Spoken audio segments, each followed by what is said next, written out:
Hey guys, it's Clovis, and today we're going to be doing the initial D license test in Gran Turismo. Pretty famous test, very aesthetic, also quite difficult, quite challenging. So again, unlike some of the tests where you're supposed to go flat out in a racing car and cut corners sharply and everything, this test is a lot more like S3 in the fact that you're driving a relatively slow car, but you're trying to keep things as smooth as possible. And obviously that's a lot harder with the rain. But the times of the license test does reflect that the track is more difficult to drive on. Another thing that's very important in a test like this is actually sound. I know that may not make sense, and sound kind of always applies, but you need to be able to tell when your tires are spinning. If you just keep letting your tires spin when you're cornering, you just never accelerate. So that's actually a bigger concern than, spinning out necessarily. Obviously spinning out's a concern, but after a while, when you're doing this test, you shouldn't be spinning out anymore.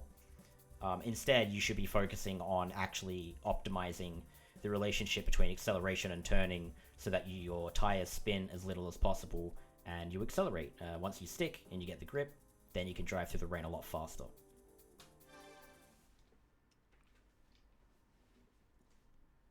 So again, as with all the license tests, this will take you a bunch of attempts. But the best way to do these tests, again, any of them, is getting a decent time in and then racing against your ghost. So that way, the ghost is the best feedback you have. It tells you exactly where you can save time and when it's difficult to save time. And then you can kind of problem solve and know where you need help and where you need to focus on. So of course you have the Sprinter from Initial D on wet streets of Tokyo. I believe the special stages are like a hodgepodge of real roads, or like Tokyo R246 is actually the real area around their office. But these special stages are just kind of random.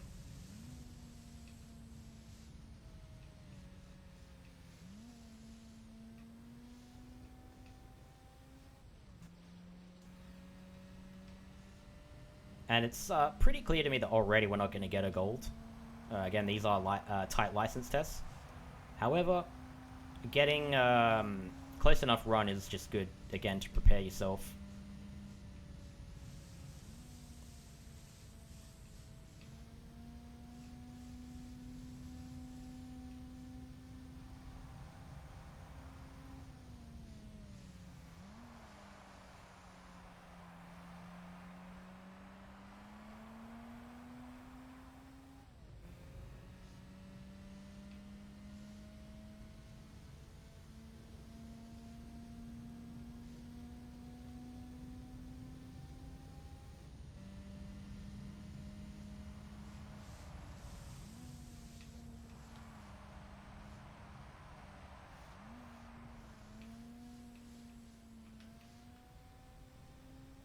So yeah, again, nothing too impressive, but focusing on a smooth line.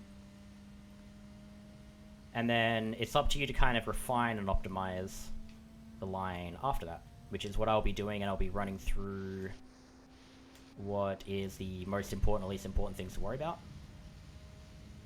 And really the last straight all you can really do is just kind of, full throttle and hope that you make it. Yeah, so again, not terrible, but it does take a bit more practice than that. So we're 2 whole seconds off the mark, which isn't... It seems like a lot of time, but in these tests, it's actually not as much as you'd think. It is easier to lose that time, though, however, on the contrary, so... but there were some corners in that lap that obviously weren't very good, so... Let's see what we can do about that. Starting with a tunnel. Again, even though that looks like it was faster, we ended up veering way on the outside. And again, focusing on a smooth line.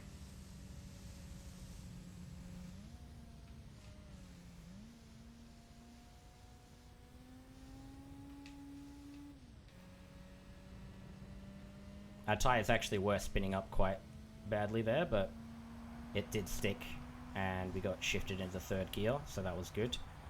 And again, like, you carry a lot of speed through here, so the exit in that corner is actually so much more important than a lot of the other ones.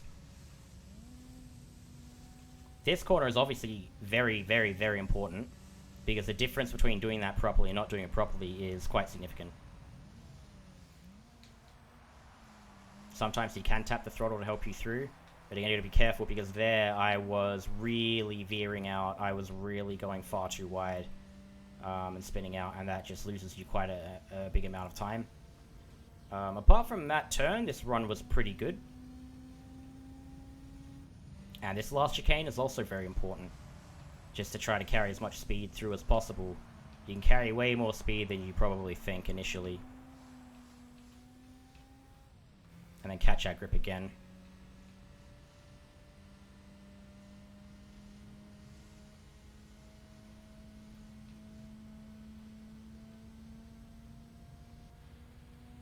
So this will be the silver.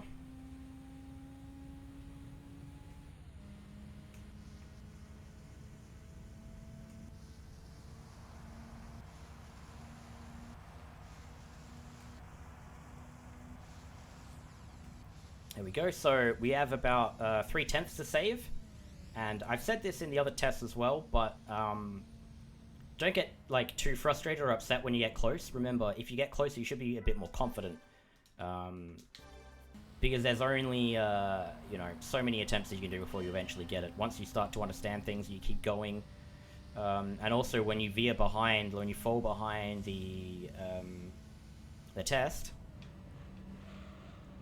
you can kind of tell where the corners, where you need to do better are. And sometimes you'll always beat the ghost on the corner, and you just kind of understand that. Alright, so we're going to go a bit wide here and try to turn in.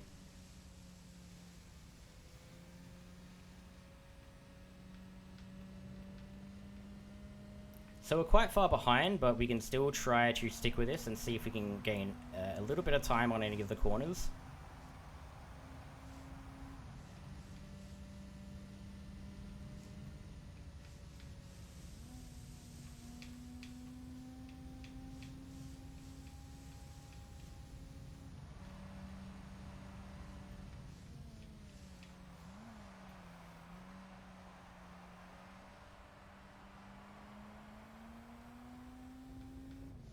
So doing that corner properly, I mean, that got us ahead quite significantly. So really at this point, like, it's just a matter of stringing it all together, you know? I don't think this will gold, but we'll see. We'll see how good I do this last section.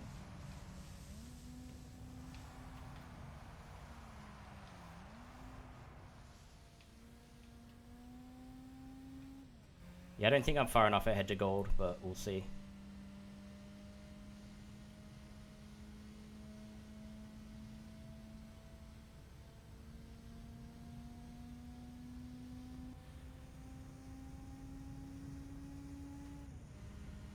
Even though these cars aren't lightning fast, you can see that car is actually, I think, probably just barely faster than I am.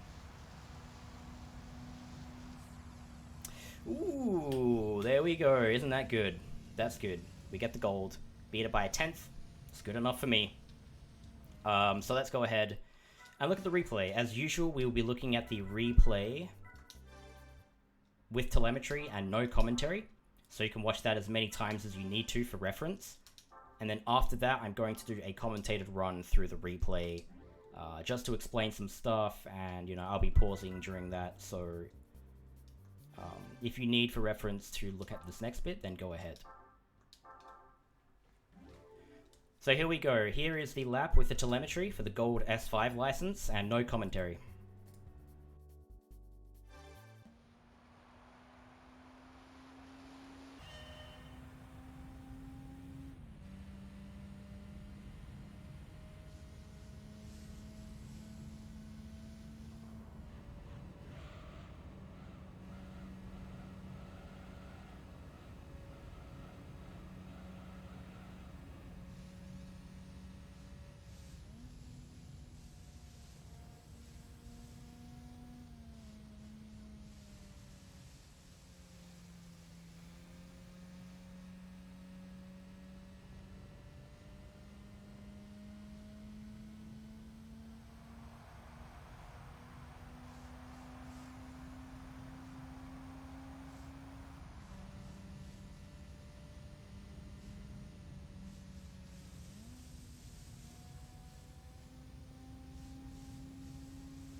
Alright, so we just watched the replay with telemetry and no commentary, so now we are going to do the commentated lap.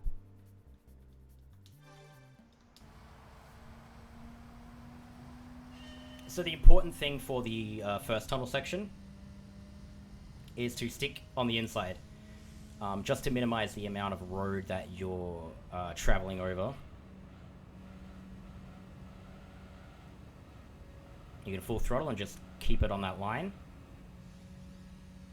And now you see again, I'm going to let go of the throttle and then start turning right before I apply the throttle gently again.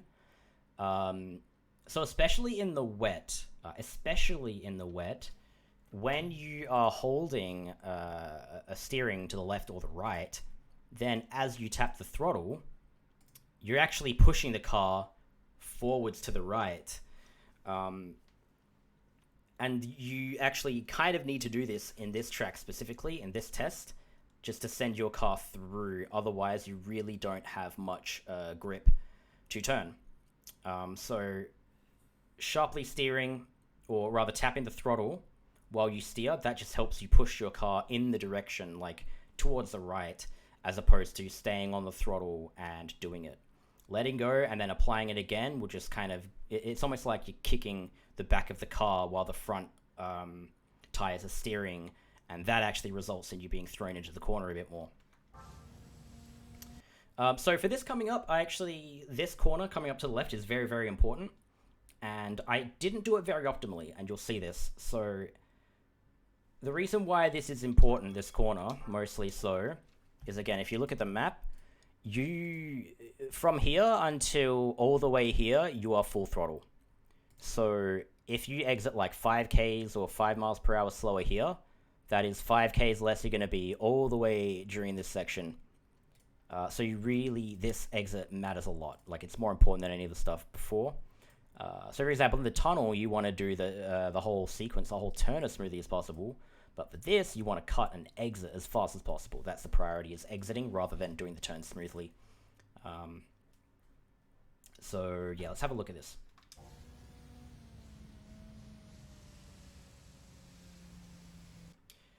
So here you can see what I'm doing. I'm actually getting on the throttle while my car is sliding out. And I wouldn't recommend doing this. So I should have waited a bit longer before I started to get onto the throttle. However, this does help me veer towards the left if I do this. And then once I'm straight, I just stop steering. I'm still full throttle. As long as you don't spin out drastically there. From this point, being like 50 miles per hour here and full throttling in a straight line, I am steering now, but the car was straight before I started steering to the right. This will get you through the next section as long as you know how to take the next corners.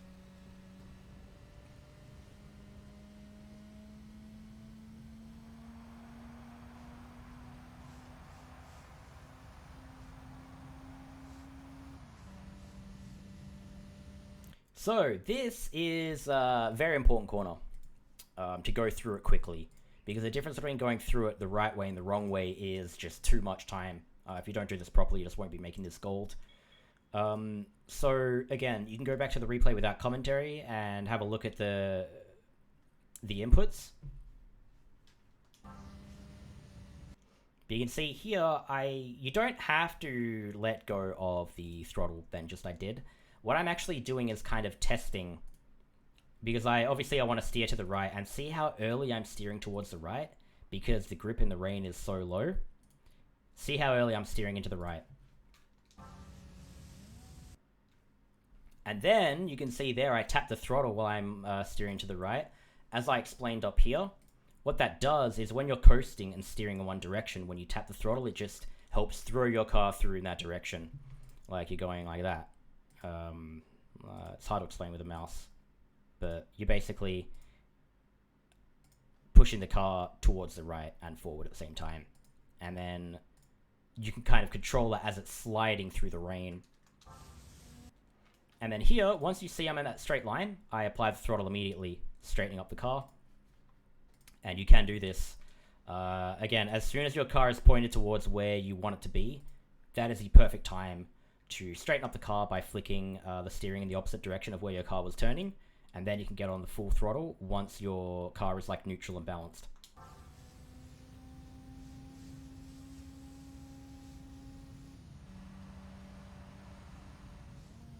So again, careful here. It's easy to slide out, so I do take this very slowly. And you can see, I really do not want to go full throttle. If you go full throttle here while turning sharply at this speed, you'll just spin out. Even if your car's not very fast, you will spin out, and there's just no recovery from that. So make sure you take that smoothly, so that, again, as early as possible, you can get back on the full throttle and just carry that speed all the way up until the chicane here. And again, like, just try to take a smooth line, try to use as much road as possible, be on the left side so you're just prepared. You have a lot of time to be on the left here. And now, probably the hardest, or...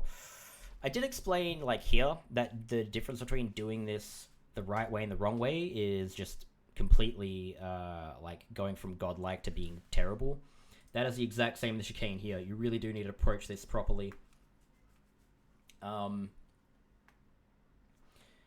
This chicane, I don't know exactly how to explain it, but by throwing your car through, it is way, way, way better than doing this carefully. So you see how late I stop accelerating, and you can still tap it again to throw your car through. So I tap the brake, and see, normally if there was no rain, like, I would probably crash into the wall here, but there is a delay of your car moving in the rain, so here I'm accelerating already because my car is basically already sliding past this. I know it doesn't look like it, but it is. There you go. And now again, you can see my car is pointed in this direction. That's kind of obscured by this. But it is slightly to the right of this part of the chicane, so that once I'm straight, I can turn left before I think that I'm going to make the chicane. Like, slightly before. And then that will kind of throw me just past the curb on the left. Well, not the curb. There's no curb there, actually. But you can see turning left early here has now made this effectively a straight line. So I can feel free to keep going through there. And then just make sure that your exit there, you're not spinning out. And then once you're on the left, you straighten up the car. You should be in your second gear. Again, once your car is dead straight and stable, you can full throttle in a straight line. You absolutely can. And of course, you want to full throttle as early as possible to carry as much speed on this last straight, because this is long. So again, your exit speed at this chicane, you got to carry all that speed because you're on full throttle until the end of it. So that exit is really important. That chicane is probably the most important because the entry is easy, but doing the corner fast and then exiting it fast are both very important. And there you go. There is the Initial D license test.